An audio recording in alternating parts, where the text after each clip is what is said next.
peace and security, then instant destruction is to be upon them, upon Babylon the Great. This is the start of the Great Tribulation. Does that thought scare you? Does that make you nervous? Anxious? Maybe excited? Anxious to see Jehovah's hand in how he delivers his people or the outworking of his purpose? But now, since there's no rapture, we're not going to be taken to heaven. During this Great Tribulation, we will be here on earth. So naturally, we are curious, more than curious, what type of protection Jehovah will provide. So let's talk about what he will do and what we have to do to receive his protection. Let's look at our first scripture, Romans chapter 10 and verse 13. Romans 10:13. For everyone who calls on the name of Jehovah will be saved. So who do we need to rely on? It says Jehovah. That doesn't mean then during this time of great distress that we rely on ourselves.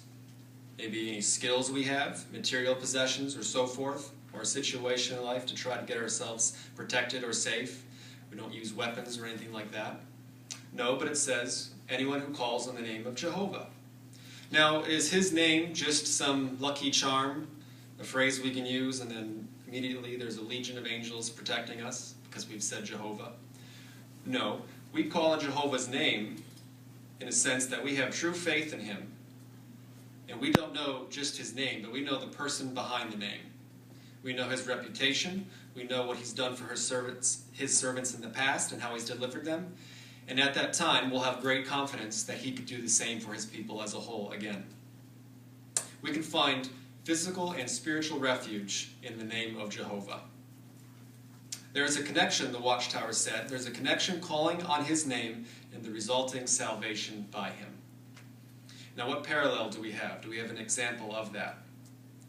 We think of the Roman army that sieged the city of Jerusalem in 66 CE, the prophecy there, that then they left the siege of the city, and that gave true Christians time to escape to the mountains.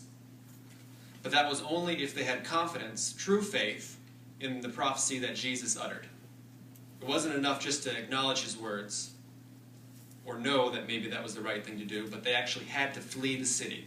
Only if they had faith in Jehovah's direction. So what about today? During this time, there's no doubt we will seek refuge. Not at the expense of our integrity to Jehovah or our brothers and sisters, but we are concerned about our protection. However, it will not involve a flight to a single geographical area, like those in Jerusalem, because true Christians are scattered throughout the whole globe. So there's a broad scope here that wasn't just in that city. So where will we run to? Let's look at Isaiah chapter 26 and verse 20. This is really the main focus of how Jehovah will direct his people. Isaiah 26, verse 20. Go, my people, enter into your interior rooms and shut your doors behind you. Hide yourself for but a moment until the denunciation passes over. Yes, like in a physical storm or a time of great distress, an interior room of a fortress or a house would be of great protection.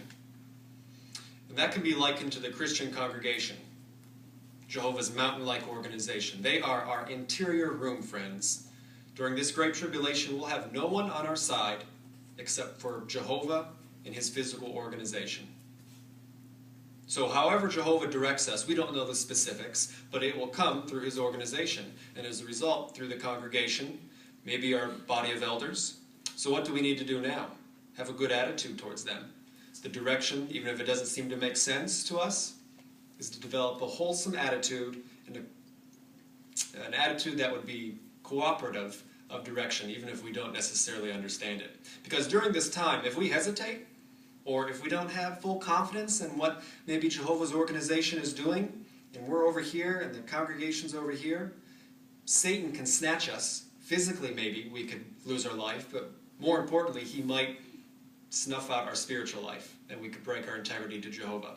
So now we need to stay in close association with the congregation, because that will be Jehovah's means of directing his people during the Great Tribulation, is through his organization.